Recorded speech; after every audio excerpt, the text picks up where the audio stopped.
नमस्कार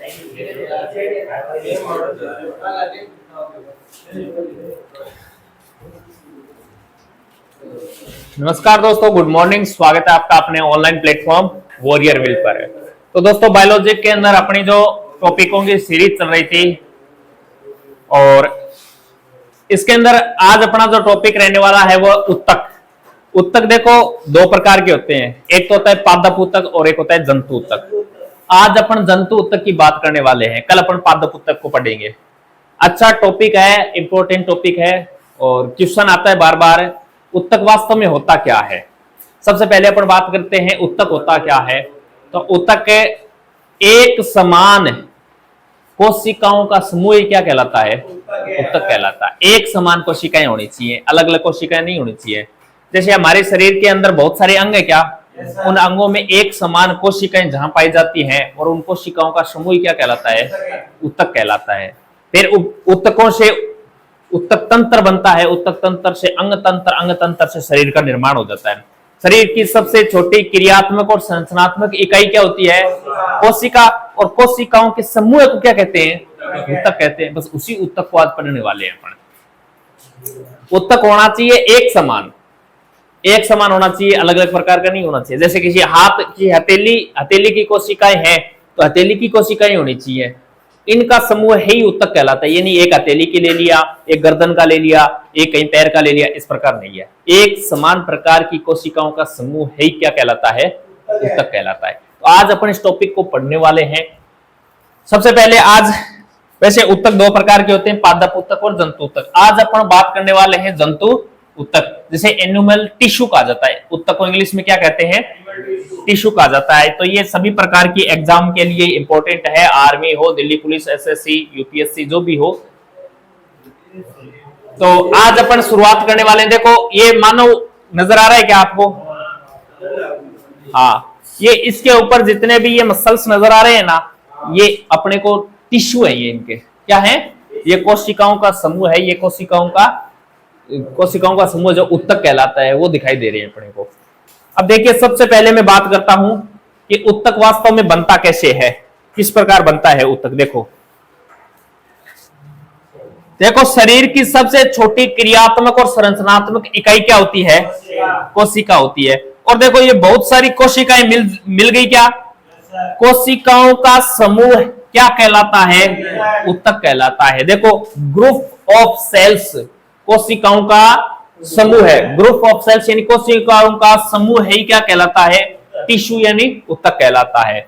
अब बहुत सारे उत्तक मिलकर क्या बनाते हैं? अंग या अंग तंत्र बनाते हैं। और अंग तंत्र मिलते हैं तो बहुत सारे अंग मिलकर एक शरीर का निर्माण कर लेते हैं, जिसे ऑर्गेनिज्म या जीव कहते हैं अपन। तो ये इस प्रकार का एक प्रोसेस होती है ये। तो अपन ने कोशिका टॉपिक पढ़ लिया। आज अपन कौन सा टॉपिक पढ़ रहे हैं? उत्तक।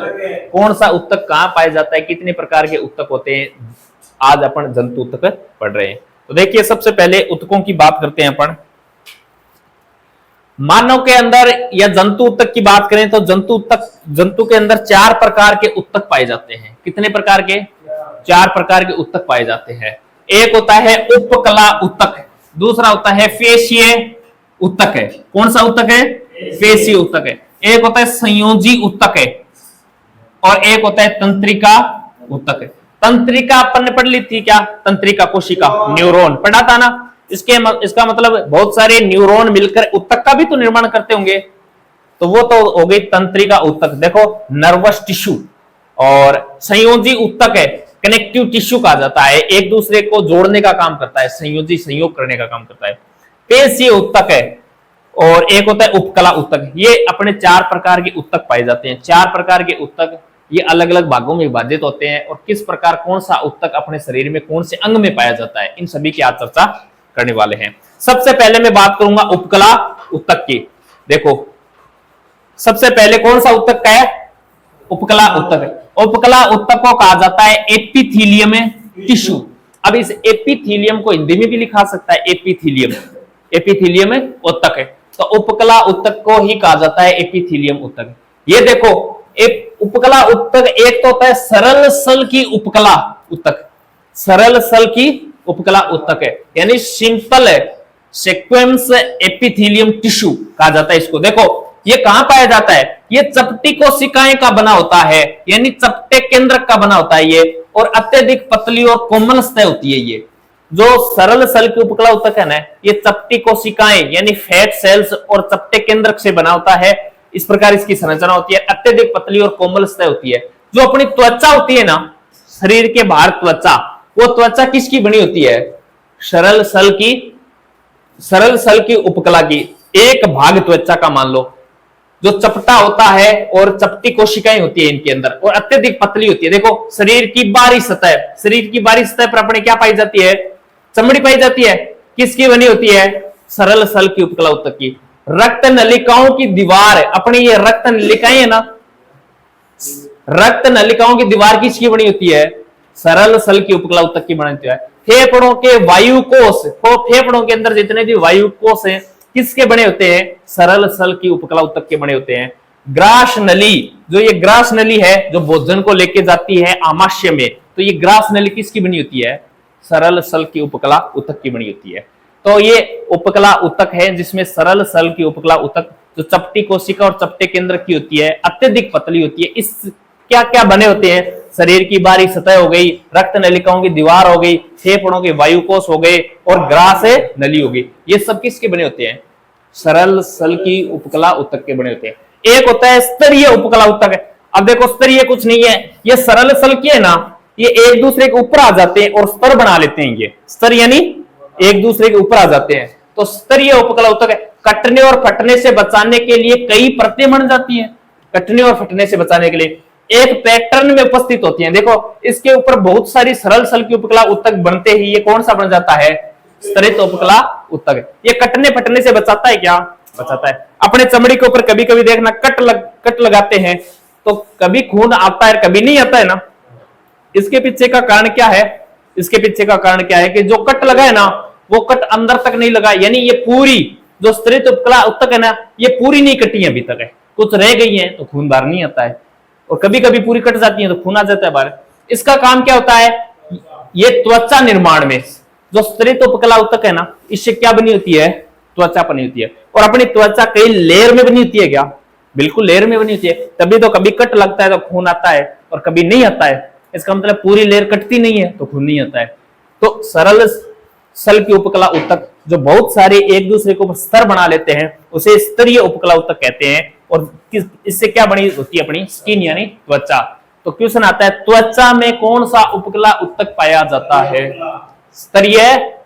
स्तरित उपकला ऊतक त्वचा में पाया जाता है। इस प्रकार क्वेश्चन पूछा जाएगा। रक्त नलिकाओं की दीवार कौन से उपकला ऊतक से बनी होती है? सरल सल की उपकला ऊतक से बनी होती है। इसके अलावा अपन बात करें उपकला ऊतक की तो दो और हैं। देखो एक होता है घनाकार उपकला ऊतक है, घनाकार है उपकला ऊतक। देखो नाम से पता चल रहा है क्या? घन, यानी घन किस प्रकार का होता है? इस प्रकार का ही तो होता है। तो इसी प्रकार का जो उपकला ऊतक पाया जाता है इसका नाम दे दिया गया घनाकार उपकला ऊतक। देखो घन यानी क्यूब, क्यूब के आकार की कोशिकाएं होती हैं इसके अंदर, श्राव और अवशोषण का क्या करती है? ये काम करती है। देखो इस प्रकार की उपकला ऊतक पाई जाती है, इसे घनाकार उपकला ऊतक नाम दे दिया गया। पाई कहां जाती है? देखो गुर्दे की नलिकाओं में। जो गुर्दे की नलिकाएं हैं उसमें कौन सा उपकला ऊतक पाया जाता है? घनाकार। लार ग्रंथियां, लार ग्रंथियों में कौन सा उपकला ऊतक पाया जाता है? घनाकार। देखो ये रही लार की जो ग्रंथियां हैं उनके अंदर घनाकार उपकला ऊतक पाया जाता है। वृषण और अंडाशय के अंदर कौन से उपकला ऊतक पाए जाते हैं? घनाकार उपकला ऊतक पाए जाते हैं। घनाकार के बाद आता है एक स्तंभाकार उपकला ऊतक है। स्तंभ यानी खंबे के समान, और स्तंभ ये देखो ये नजर आ रहे हैं कि स्तंभ खंबे के समान उपकला ऊतक है। क्या? देखो लंबी एवं पतली कोशिकाओं का स्तर होता है क्या? बिल्कुल देखो लंबी और पतली कोशिकाओं का स्तर होता है। ये सतह पर क्या होती है? उपस्थित होती है। किन की सतह पर उपस्थित होती है? देखो आमाशय की लाइनिंग, जो आमाशय की लाइनिंग होती है ना, कौन सी उपकला ऊतक से बनी होती है? स्तंभाकार उपकला ऊतक से बनी होती है। इसके अलावा छोटी आंत है। छोटी आंत के अंदर अपन ने ये पढ़े थे ना, ये छोटी आंत के अंदर कौन से उपकला ऊतक होते हैं? स्तंभाकार। कौन से? स्तंभाकार उपकला ऊतक के बने होते हैं। छोटी आंत हो गई, आमाशय की लाइनिंग हो गई, ये सब स्तंभाकार उपकला ऊतक के बने होते हैं। हाँ तो हाँ बिल्कुल घनाकार की भी होती है, लेकिन इसके अंदर स्तंभाकार के अंदर देखो ज्यादा, ये देखो जो छोटी आंत होती है ना, छोटी आंत के अंदर ये अधिकतर ये स्तंभाकार उपकला उत्तक होते हैं। तो जरूरी नहीं है कि ये घनाकार वाली यही है, यहां नहीं है, यहां भी हो सकती है, कोई बड़ी बात नहीं है। इसके आगे बात करते हैं, देखो पेशीय उत्तक। कौन सा उत्तक है? पेशीय। उपकला उत्तक के बाद देखो पेशीय उत्तक की बात करें, जिसे नाम इंग्लिश में नाम क्या नाम दिया जाता है? Muscular tissue. Muscular tissue. देखो इनका काम क्या होता है? लंबी पतली कोशिकाओं का बना होता है क्या? ये जो पेशीय उपकला उत्तक है ना, पेशी यानी अपने जितने भी ये पेशियां है ना, इस पेशियों के ऊपर जो उत्तक पाया जाता है उसे पेशी उत्तक कहा जाता है। ये लंबी पतली कोशिकाओं का बना होता है। मांसपेशियों को बनाने और उन्हें नियंत्रित करने का क्या करते हैं? कार्य करते हैं। अपने जितनी भी मांसपेशियां है ना, उनको बनाने और उन पर नियंत्रण करने का काम कौन करता है? ये पेशीय उत्तक ही करता है। इन पेशियों में विशेष प्रकार की प्रोटीन होती है, जिसे संकुचनशील प्रोटीन कहते हैं। संकुचनशील प्रोटीन। इसी के संकुचन और स्थिलन से गति उत्पन्न होती है क्या? अपन हाथ में गति कर रहे हैं, पैर में गति कर रहे हैं, ये गति किसके कारण हो रही है? ये संकुचनशील प्रोटीन पाई जाती है किसमें? इन पेशीय उत्तकों में। और इसी की वजह से इस संकुचन और शिथिलन की गति के कारण ही अपने शरीर के अंदर गति होती है, पेशियों के अंदर गति होती है, ये मूवमेंट होता है। अब देखो ये इस प्रकार पाई जाती है, देखो ये पतली नलिका रूप में लंबी लंबी पतली और इस प्रकार पाई जाती है। ये देखो इसके अलावा अपन बात करते हैं, देखो ये जो पेशीय उत्तक है ना, ये 3 प्रकार की पाई जाती हैं। 3 प्रकार की कौन कौन सी? रेखीय, अरेखीय और हृदय। रेखीय प्रकार की, इस रेखीय को कंकाल भी कहा जाता है, कंकाल पेशीय उत्तक भी कहा जाता है। एक होता है अरेखीय, अरेखीय को चिकनी पेशीय उत्तक भी कहा जाता है। एक हृदय होता है जिसे कार्डियक कहा जाता है, हृदय को कार्डियक भी कहा जाता है। तो जो ये पेशीय उत्तक है वो कितने प्रकार की होती है? 3 प्रकार की होती है, रेखीय, अरेखीय और हृदय। देखो सबसे पहले बात करते हैं रेखीय कंकाल की, जिसे रेखीय पेशीय उत्तक बोल दो या कंकाल पेशीय उत्तक बोल दो, कोई भी नाम आ जाए, एक ही जो टिश्यू है इसी के नाम है, रेखीय या कंकाल। ये इस प्रकार की पाई जाती हैं, रेखा के रूप में पाई जाती हैं। थोड़ा सा ऊपर कर देता हूं मैं इसको। देखो इस प्रकार रेखा के रूप में पाई जाती है, इसलिए इसका नाम क्या आ गया? रेखीय। लंबी बेलनाकार होती है क्या? होती है, रेखाओं की सतह के रूप, रेखाओं की तरह होती है। ये देखो लंबी बेलनाकार और रेखा की तरह होती है, इसके अंदर इस प्रकार रेखा सी पाई जाती है। हमेशा हड्डियों से जुड़ी होती है। जितनी भी अपनी हड्डियां है ना, इन हड्डियों से कौन सी जो पेशियां वो जुड़ी होती हैं? रेखीय या कंकाल पेशी जुड़ी होती है। स्वैच्छिक जो हमारे नियंत्रण में होती है, ये स्वैच्छिक पेशी उत्तक होती है जो हमारे नियंत्रण में होती है। अपन अपने अनुसार हाथ हिला सकते हैं, पैर हिला सकते हैं क्या? हिला सकते हैं, क्योंकि इनमें कौन सी पेशियां पाई जाती हैं? रेखीय पेशियां पाई जाती हैं, जो किसका काम करती हैं? स्वैच्छिक, यानी अपने हमारे नियंत्रण में रहती हैं, अपने अनुसार काम करती हैं। ये हाथ, पैर और गर्दन, इसमें कौन सी पेशियां पाई जाती हैं? रेखीय पेशियां या कंकालीय पेशियां पाई जाती हैं। उसी प्रकार दूसरी होती है अरेखीय पेशियां या चिकनी पेशियां। देखो पतली और लंबी रेखाएं नहीं होती है, ये पतली लंबी होती है लेकिन रेखाएं नहीं होती हैं। अस्वैच्छिक, ये तो होती है स्वैच्छिक। रेखीय तो रेखीय या कंकालीय तो स्वैच्छिक होती है, जबकि अरेखीय अस्वैच्छिक होती है, अपने अकॉर्डिंग नहीं चलती है, हमारी इच्छा के अनुसार है, ये काम नहीं करती है। जैसे आहार नली, भीतरी अंग, बताओ आहार नली और भीतरी अंग अपने अनुसार काम करते हैं क्या? नहीं करते, वो तो अपने अनुसार काम करते हैं, हमारे अनुसार नहीं करते। तो क्वेश्चन आता है आहार नली और भीतरी अंग में कौन से जो टिश्यू पाए जाते हैं? तो अरेखीय पेशीय उत्तक या चिकनी पेशीय उत्तक कहां पाए जाते हैं? आहार नाल और भीतरी अंग में। उसी प्रकार हृदय या कार्डियक पेशीय उत्तक कहां पाए जाते हैं? नाम से ही पता चल रहा है कहां पाए जाएंगे? हृदय में पाए जाएंगे। देखो विशेष हृदय पेशी पूर्णतः अस्वैच्छिक होती है और केवल कहां पाई जाती है? हृदय में पाई जाती है। वेरी इंपॉर्टेंट है, कई बार प्रश्न पूछा जाता है, ये हृदय पेशियां कहां पाई जाती हैं? केवल हृदय में पाई जाती है और कहीं नहीं पाई जाती। और विशेष हृदय पेशी है, यानी ओनली फॉर हृदय में पाई जाती है। पूर्णतः अस्वैच्छिक है क्या? पूर्णतः अस्वैच्छिक है। हृदय के ऊपर अपन अपनी इच्छा के अनुसार काम करवा सकते हैं क्या? नहीं करवा सकते। तो ये अस्वैच्छिक है, पूर्णतः अस्वैच्छिक है ये। और केवल कहां पाई जाती है? ये हृदय में पाई जाती है। ये इस प्रकार की होती है। देखो आगे देखो बात करते हैं अपन, कुछ संयोजी ऊतक हैं, उन संयोजी ऊतकों की बात करते हैं। देखो शरीर के विभिन्न अंगों को एक दूसरे के साथ जोड़ना ही संयोग कहलाता है। तो संयोजी ऊतक किस प्रकार के होते हैं? देखो अस्थि अपन ने पढ़ी थी क्या? पढ़ी थी। देखो अस्थि को इंग्लिश में कहते हैं बोन। देखो अस्थि का वास्तव में काम क्या होता है? प्रोटेक्शन और मूवमेंट प्रदान करना होता है। क्या? प्रोटेक्शन यानी सुरक्षा और मूवमेंट यानी गति। अपने शरीर को सुरक्षा और गति प्रदान करने का काम कौन करती है? अस्थियां करती हैं। बताओ हमारे शरीर के अंदर जितने भी भीतरी अंग होते हैं उन अंगों के ऊपर अस्थियां पाई जाती हैं क्या? पाई जाती हैं। अपने हार्ट है, हार्ट के ऊपर ये देखो पसलियां पाई जाती हैं और रीढ़ की हड्डी पाई जाती है। अपना मस्तिष्क है, इसके ऊपर भी अस्थियां पाई जाती हैं। अपना चेहरा, इस पर भी अस्थियां पाई जाती हैं। तो अस्थियां क्या करती हैं? प्रोटेक्शन यानी सुरक्षा का काम करती हैं। बिल्कुल करती हैं। मोमेंट यानी गति प्रदान करने का काम करती है। क्या? अगर अस्थि नहीं होती तो अपना हाथ इतने दूर नहीं जाता, तो ये अस्थि की वजह से ही तो जा रहा है। तो मोमेंट प्रदान करने का काम भी करते हैं। आरबीसी और डब्ल्यूबीसी का निर्माण कहां होता है? अस्थि में। देखो आरबीसी का निर्माण होता है लाल अस्थि मज्जा में और डब्ल्यूबीसी का निर्माण है सफेद या श्वेत अस्थि मज्जा में। तो क्यों सुनाता है आरबीसी और डब्ल्यूबीसी का निर्माण कहां होता है? अस्थि मज्जा में यानी अस्थियों में होता है।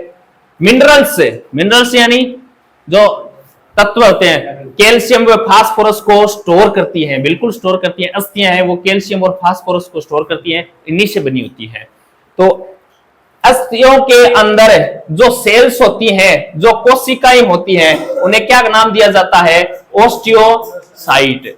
जो अस्थियों के अंदर जो कोशिकाएं होती हैं उनको क्या नाम दिया जाता है? ओस्टियोसाइट कहा जाता है। अस्थि समझ में आ गई क्या? अस्थि के जैसे ही एक होती है उपास्थि, जिसे इंग्लिश में कहा जाता है कार्टिलेज। उपास्थि और या कार्टिलेज ये क्या चीज होती है? देखो जोड़ों को नरम करने, अपने जोड़े हैं क्या? बिल्कुल हाथ और पैर में जोड़े हैं। जोड़ों को नरम करने, सतह को चिकनी बनाने में। अब सतह चिकनी होती है क्या है कि चिकनी बनाने और लचीलेपन के लिए यानी फ्लेक्सिबिलिटी बनाने के लिए क्या काम आता है? उपास्थि। उपास्थि या कार्टिलेज जोड़ों को नरम करने और उनको चिकना बनाने के लिए। देखो थोड़ी उम्र होने के बाद डॉक्टर क्या कहता है कि पैर दर्द करने लगते हैं, घुटने दर्द करने लगते हैं, तो डॉक्टर कहता है इनके अंदर ग्रेस कम हो गया है। कहने का मतलब ये जो उपास्थि है ना, जो क्या करती है? इनकी सतह को, जो जोड़े हैं अपने, उन जोड़ों को चिकना बनाने का काम करती है। क्या? और वो चिकनाई क्या हो जाती है? कम हो जाती है। तो वो पैर फिर क्या करते हैं? कट कट की आवाज करते हैं। वो यही है और कुछ नहीं है, लचीलेपन का काम करती है। उपास्थि के अंदर जो कोशिकाएं पाई जाती हैं उन्हें क्या कहा जाता है? कॉन्ड्रियोसाइट कहा जाता है। अस्थि वाली को ओस्टियोसाइट और उपास्थि वाली को कॉन्ड्रियोसाइट। अब क्वेश्चन आएगा आगे, अस्थि को अस्थि से जोड़ने को क्या कहते हैं? और अस्थि को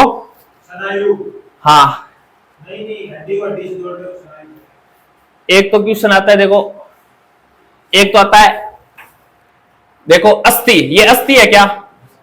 अस्थि यानी हड्डी, और हड्डी को किससे जोड़ रहे हैं? पढ़े पेशी बोल दो या फिर मांसपेशी बोल दो।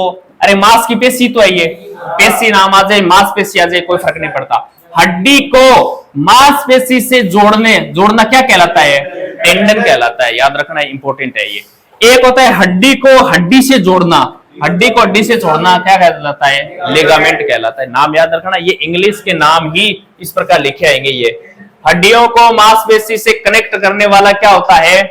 टेंडन होता है, और हड्डियों को हड्डी से जोड़ने वाला लिगामेंट कहलाता है। याद रखना, अच्छा क्वेश्चन है। एक होता है रक्त, एक क्या होता है? रक्त। रक्त अपन पढ़ गए हैं क्या? रक्त भी एक उत्तक का उदाहरण है। क्या? बिल्कुल उत्तक का उदाहरण है। उत्तक क्या होता है? बहुत सारी एक जैसी कोशिकाओं का समूह उत्तक कहलाता है। तो रक्त भी क्या है? रक्त भी कोशिकाएं तो है। रक्त के अंदर आरबीसी, डब्ल्यूबीसी, रक्त कणिकाएं, ये क्या है? कोशिकाएं तो है। कोशिकाओं का समूह है। क्या? समूह है। तभी तो रक्त को कहा जाता है ये एक तरल संयोजी क्या है? उत्तक है। तरल क्या है? यानी लिक्विड ही तो है। तरल संयोजी क्या है? उत्तक। उत्तक यानी कोशिकाओं का समूह है। तभी तो अपन रक्त पढ़ गए थे, उसमें पढ़ा था कि रक्त एक तरल संयोजी उत्तक है। नाम याद रखना। ये अंतरकोशिकीय पदार्थ तरल होता है जिसमें कोशिकाएं बिखरी रहती हैं। रक्त के अंदर का जो अंतरकोशिकीय पदार्थ है ना, वो क्या होता है? तरल होता है और उसके अंदर क्या बिखरी रहती है, कोशिकाएं। ये देखो, ये कोशिकाएं दौड़ रही है क्या, ये दौड़ रही है। रक्त हमारे शरीर में पाया जाने वाला एकमात्र तरल संयोजी क्या है, उत्तक है। और सभी उत्तक ठोस अवस्था में पाए जाते हैं। रक्त एकमात्र अपने शरीर का ऐसा उत्तक है जो किस अवस्था में पाया जाता है, तरल, तरल संयोजी उत्तक होता है, तरल अवस्था में पाया जाता है। अब देखो कुछ उत्तक से संबंधित अपन उसकी बात करते हैं। जैसे उत्तक के अंदर सिस्टम, जैसे मस्तिष्क हो गया, रीढ़ की हड्डी और तंत्रिकाओं, इनका समूह क्या कहलाता है, ये तंत्रिका उत्तक कहलाता है। तंत्रिका उत्तक देखो, मस्तिष्क हो गई, रीढ़ की हड्डी हो गई और तंत्रिकाएं हो गई। देखो ऐसा उत्तक है, ऐसा समूह है जिसके अंदर क्या हो, तंत्रिकाएं, तंत्रिका कोशिकाओं का समूह है। तंत्रिका कोशिकाओं का समूह क्या कहलाता है, तंत्रिका उत्तक कहलाता है। कहां कहां पाई जाती है, एक तो ये अपने मस्तिष्क में पाई जाती हैं। इस प्रकार की अपन ने तंत्रिका यानी न्यूरॉन पढ़ी थी ना, इस प्रकार की होती है। एक तो ये पाई जाती है अपने मस्तिष्क में, मस्तिष्क से ये नीचे तक रीढ़ की हड्डी के अंदर जो तार से जुड़े होते हैं, वायर से, वो होते हैं। तो मस्तिष्क हो गया, रीढ़ की हड्डी हो गई और विभिन्न तंत्रिकाएं हो गई। इन सभी का समूह क्या कहलाता है, तंत्रिका उत्तक कहलाता है। इनका काम क्या है, इनका फंक्शन क्या है, देखो शरीर की गतिविधियों को समन्वय और नियंत्रण के लिए क्या है ये जिम्मेदार। पूरी शरीर की जो गतिविधि होती है ना, वो गतिविधि किसके माध्यम से कंट्रोल की जाती है, तंत्रिका उत्तकों के माध्यम से कंट्रोल की जाती है। संवेदना को शरीर के एक भाग से दूसरे भाग में भेजना किसका काम होता है, तंत्रिका उत्तकों का ही काम होता है। संवेदना को एक भाग से दूसरे भाग में भेजना। तंत्रिका उत्तक की कोशिकाओं को क्या कहा जाता है, न्यूरॉन कहा जाता है। तंत्रिका उत्तक की कोशिका आपने पढ़ी थी, न्यूरॉन कहा जाता है। और न्यूरॉन क्या होता है, यह तंत्रिका उत्तक की कार्यात्मक इकाई क्या कहलाती है, तंत्रिका उत्तक की कार्यात्मक इकाई क्या कहलाती है, न्यूरॉन कहलाती है। तंत्रिका उत्तक की कार्यात्मक इकाई न्यूरॉन कहलाती है। और ये बहुत सारे न्यूरॉन मिलते हैं, मिलकर तंत्रिका बनाते हैं। बहुत सारी तंत्रिकाएं मिलकर तंत्रिका उत्तक बनाती हैं, जो शरीर के अंदर पूरी क्या, मस्तिष्क, रीढ़ की हड्डी और तंत्रिकाएं जो मिलकर शरीर की गतिविधि हो गई, संवेदना हो गई, इनको एक शरीर के एक भाग से दूसरे भाग में ले जाने का क्या करती हैं, काम करती हैं। ये देखो, ये इस प्रकार की जो उपकला उत्तक है, तंत्रिका हो गई जो मस्तिष्क में, उपकला उत्तक हो गया, पेशी उत्तक हो गई और संयोजी उत्तक हो गई। आगे देखो, उत्तक से बनने वाले क्वेश्चन, जंतु उत्तक से किस प्रकार के क्वेश्चन बनते हैं। देखो सबसे पहला क्वेश्चन क्या है अपना, निम्नलिखित में से कौन सा जंतु उत्तक का प्रकार नहीं है, बताओ। उपकला पढ़ाता, पेशीय, संयोजी पढ़ाता, लेकिन ये अवकाश है ना, ये है पादप उत्तक है। पादप उत्तक का प्रकार है, पादप उत्तक पढ़ेंगे अपन नेक्स्ट टॉपिक, उसमें आएगा अवकाश। मनुष्य में एक संयोजी उत्तक के उदाहरण को पहचाने। संयोजी उत्तक का उदाहरण मांसपेशी, रेशे, हड्डी और कोशिका। तो संयोजी उत्तक का उदाहरण है हड्डी। हड्डी के अलावा संयोजी उत्तक, अगर यहाँ ब्लड ऑप्शन आ जाता है तो ब्लड भी मान लेते, संयोजी उत्तक है। ब्लड भी तो होता है तरल संयोजी उत्तक है, हड्डी भी संयोजी उत्तक की होता है। उपास्थियों में कौन सी कोशिका पाई जाती है, हाँ, उपास्थियों के अंदर जो कोशिका पाई जाती है उसको कॉन्ड्रियोसाइट कहा जाता है। नेक्स्ट क्वेश्चनों की बात करते हैं, तो ये अपना नेक्स्ट क्वेश्चन है, अरेखित पेशी है। हाँ, जितने भी अनैच्छिक क्रियाएं होती हैं उनमें कौन सी पेशी पाई जाती है, अरेखित पेशी। मांसपेशी तथा अस्थियों को जोड़ती है। मांसपेशी और अस्थियों का जोड़ क्या कहलाता है, टेंडन कहलाता है। मांसपेशी और अस्थि का जोड़ अस्थि है। अस्थि क्या है बोलो, एक है संयोजी उत्तक है अस्थि। मैं आपको बोल दूं रक्त क्या है, हाँ, रक्त है तरल संयोजी उत्तक है, तरल संयोजी उत्तक है। याद रखना, पूछा हुआ क्वेश्चन है। आगे अपन बात करते हैं, देखो किस प्रकार के उत्तक शरीर की सुरक्षा कवच का कार्य करते हैं। एपिथेलियम उत्तक होते हैं ना, वो शरीर की सुरक्षा या कवच का कार्य करते हैं। अपनी जो चमड़ी वगैरह होती है वो किसकी बनी होती है, एपिथेलियम उत्तक की ही बनी होती है। संवेदना का चालन शरीर के एक भाग से दूसरे भाग में किसके द्वारा होता है? संवेदना का चालन एक शरीर के एक भाग से दूसरे भाग में तंत्रिका ऊतकों के द्वारा ही होता है। लिगामेंट एक रचना है जो जोड़ती है। लिगामेंट याद रखना, अस्थि यानी बोन, अस्थि को अस्थि से जोड़ती है तो उसे क्या कहते हैं? लिगामेंट कहते हैं। अस्थि को अस्थि से जोड़ती है, अस्थि है।